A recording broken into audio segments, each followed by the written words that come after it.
Hello YouTube. I just wanted to make a little follow-up video to the one I made before about the Lomo LC-A and why it's so good for street photography and just fun snapshot shooting in general of all kinds, like holiday snaps. It's a great little pocket camera. I love it. It's one of my favorite cameras and I own a lot of nice cameras.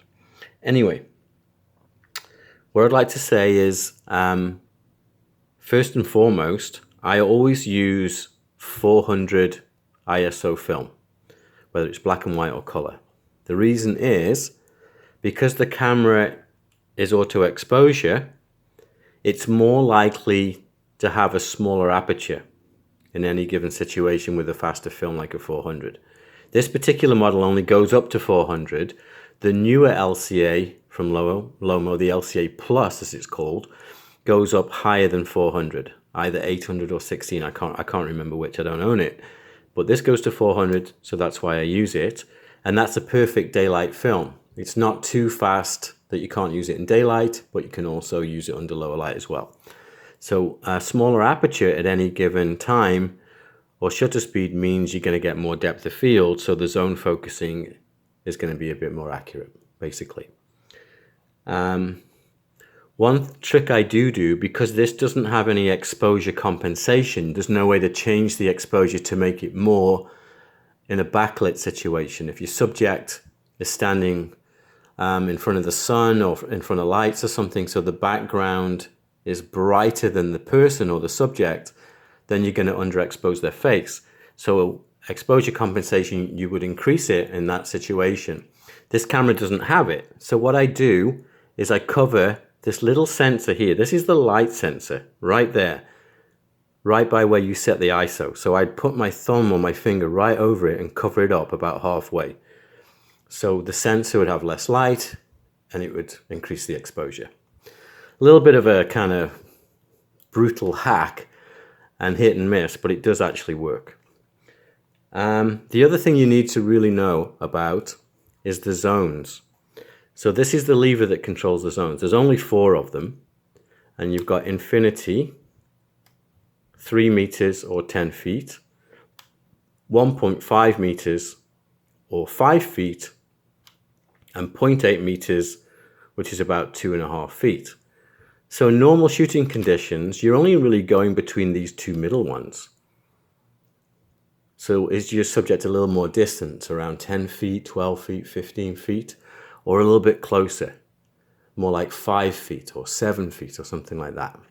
2 meters, you know, that kind of distance.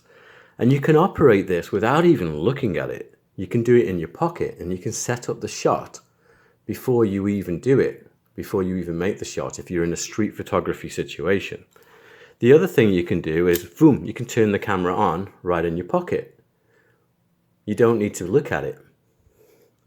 And if you take the time to learn about this 32mm lens and the angle of coverage that gives you and get a really good feel for it, maybe go up to a building or a fence and hold it up to your eye and then visualize it and really get used to this focal length. It means you can walk up to a scene that's about to happen, you know, a street scene, a so-called pregnant moment, as street photographers call it, and you can pre-visualize the shot and put yourself at the perfect distance and also angle to get the shot you want, and then all you have to do is set your camera up in your pocket, open it up, put it on the right zone, and then just pull it out of your pocket and take the shot. And if you get really used to this camera a lot, then you can shoot from the hip as well, which is another cool Lomo technique. Just, you know, shoot and see what you get, and you might be surprised at the cool shots that you get from doing that kind of thing. One little tip I would give you about long exposures. This camera is famous for being able to do very long exposures, and so you can get those light streak photos at night and that kind of thing if you use a tripod. One thing you need to know is once you press your finger down on the button, you've got to keep it there. If you don't keep your finger on the button, it will stop the exposure. The shutter will close whether or not there's enough light coming to the camera or not. So in order to let the auto exposure do its work and not close prematurely, keep your finger on the button. and then you'll hear it go ka-ching, and then you can take your finger off, right? Those two lights indicate that there's not enough light because, you know, I've got the camera closed. But of course it won't take a picture, right? Anyway, the Lomo LC-A, when you're shooting under normal conditions, you keep it on the little A there on this side, and that means automatic. And then you've got these f-stops here from 2.8 up to 16, and that's just for using with flash. So what you would do is you would set your flash gun to whatever ISO you're using in the camera, and then the flash will tell you what aperture to shoot at. So what you do is then put it at, like, you know, f4 or f8 or whatever it's telling you to do, and then the camera automatically syncs at a 60th of a second. It just goes to that. So whenever you turn this up from A, the camera automatically goes to a 60th of a second and then that aperture. So just read the manual for your flash, basically. And I've used a flash a few times with this camera and it works amazingly well. Especially like Halloween and things like that, like I've used it a lot. And again, because you don't have to focus it, only just use one of these two settings on the little focus lever, it's really easy to use in the dark without even looking at it. So it's a great little flash camera too, and it'll work with almost any flash.